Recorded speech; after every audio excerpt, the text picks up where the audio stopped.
Hello friends, welcome back to my YouTube channel. आज के इस वीडियो में हम डिस्कस करेंगे कॉपबेम मॉडल का एक इक्वेशन जिसमें हम फाइंड आउट करेंगे intertemporal equilibrium price and check whether the equilibrium price is stable और नॉट। इक्विलिब्रियम प्राइस स्टेबल है या नहीं, इसका इक्वेशन एग्जाम में 20 मार्क्स का आता है MEC 203 के MA इकोनॉमिक्स में।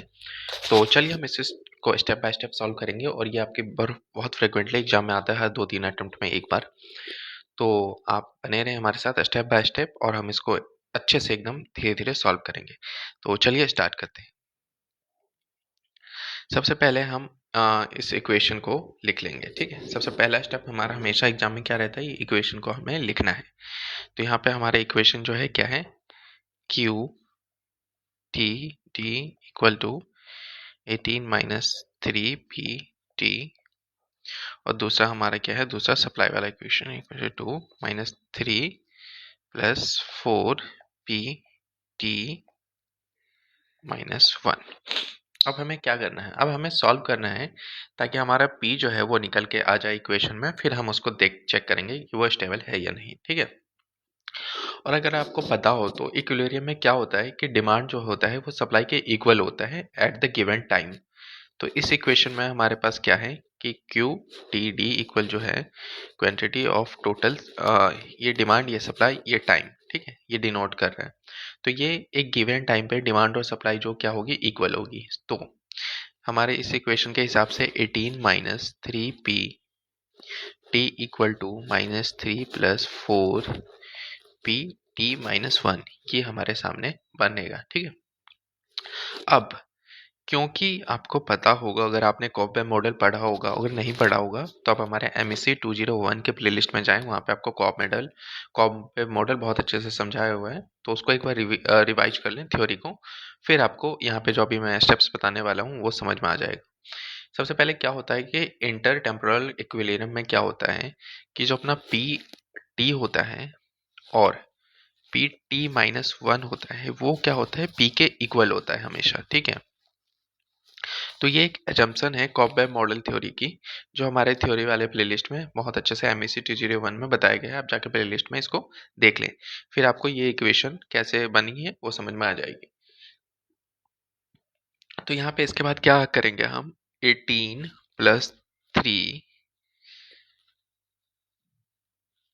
पी को हम रिप्लेस करेंगे P से। ठीक है, equal to minus 3 plus Pt-1 को भी हम रिप्लेस करेंगे P से। ठीक है, तो अब हमारे पास बन के क्या आ जाएगा, 18 प्लस 3 इक्वल टू 4p, ये 3 यहाँ जाएगा है ना, प्लस 3p।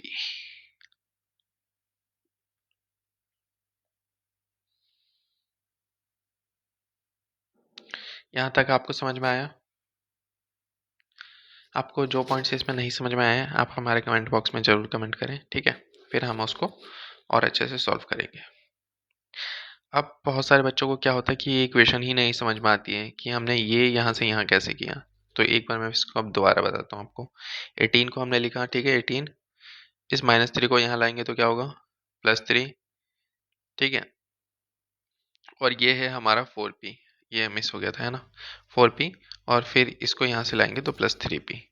तो ये हमारा इक्वेशन हो गया। अब इसके बाद हम इसको नेक्स्ट सॉल्व करेंगे, 21 हो जाएगा, ये इसमें कोई कन्फ्यूजन नहीं होनी चाहिए, और ये हो जाएगा 7p। तो हमारा p कितना आ गया,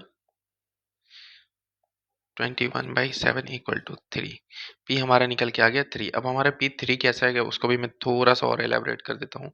21 इक्वल टू 7p है, तो मैं 7 से सबको डिवाइड किया, ठीक है, दोनों तरफ, तो हमारा p निकल के आ गया 3। ठीक है, अब एक चीज तो हमने अपने इक्वेशन से निकाल ली है, क्या हमने यहाँ पे निकाल लिया है कि जो हमारा इंटर टेम्पोरल इक्विलिब्रियम प्राइस है वो क्या होगा।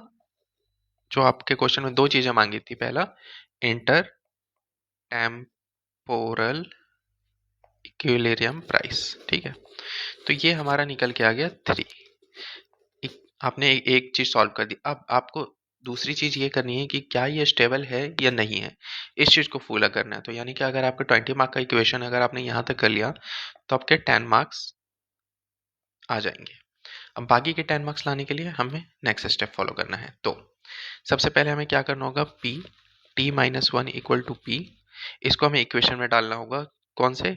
ये सप्लाई वाले। तो ये हमारा -3 + 4p t -1। अब हमारे क्या होगा कि अगर हम एक स्टेडी स्टेट देखें जहाँ पे प्राइस चेंज नहीं होगा, ठीक है, तो उस सिचुएशन में क्या होगा, जो हमारा पीटी है वो PT -1 equal to P equal to 3। ये इक्वेशन आपको कॉपर मॉडल जो हमने अभी ऊपर डिस्कस किया था वही है, ठीक है। तो इस सिचुएशन में क्या होगा कि अगर हम डायनेमिक एडजस्टमेंट को कंसीडर करें, ठीक है, तो पी टी हमारा क्या निकल के आ जाए, P T equal to Q T D +3/3। Demand के इक्वेशन से हमने ये लिया है ना। तो इसके बाद Q T S equal to -3 + 4 P T -1, क्योंकि यहाँ पे जो इक्विलिब्रियम है पीटी जो है वो डिपेंड किस पे कर रहा है, पीटी -1 पे। तो द स्टेबिलिटी कंडीशन जो है depends on the slope of adjustment process, ये आपको पता होगा है ना।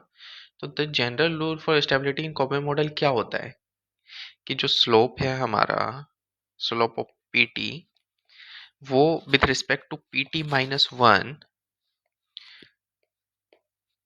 ग्रेटर देन 1 होना चाहिए, ठीक है। लेकिन इस केस में हमारे पास क्या निकल के आ रहा है कि जो स्लोप है अपना वो है 4, और क्योंकि स्लोप जो है अपना 4 वो है 4 और वो है ग्रेटर देन 1, तो इस कारण हमारा जो स्टेबल है वो जो इक्विलिब्रियम है वो स्टेबल नहीं है, क्योंकि वो स्लोप 1 से जो है एक्सीड कर रहा है,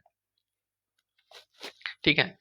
तो यहाँ पे हमारा जो सेकंड वाला इक्वेशन है कि ये स्टेबल है या नहीं है, तो ये स्टेबल नहीं है क्योंकि ये 4 से एक्सीड कर गया हमारा, ठीक है। तो इस चीज़ को हम कैसे फाइनल आंसर लिखेंगे, तो फाइनल आंसर में हमको बस दो चीज़ें लिखनी है। पहला कि जो हमारा प्राइस ऑफ इक्विलिब्रियम है इंटरवल में, इक्विलिब्रियम प्राइस वो क्या होगा 3, और दूसरा कि ये स्टेबल नहीं है, नॉट स्टेबल। तो ये हमारा इक्वेशन जो है कॉबा मेडल वाला वो खत्म होता है। आप इसको दोबारा प्लीज रिवाइंड करके देखिए, क्योंकि ये न्यूमेरिकल क्वेश्चन है और एमए इकोनॉमिक्स में बहुत सारे न्यूमेरिकल क्वेश्चन करने होते हैं हमें, तो एक कॉन्सेप्ट एक दूसरे के साथ मिक्स हो जाते हैं।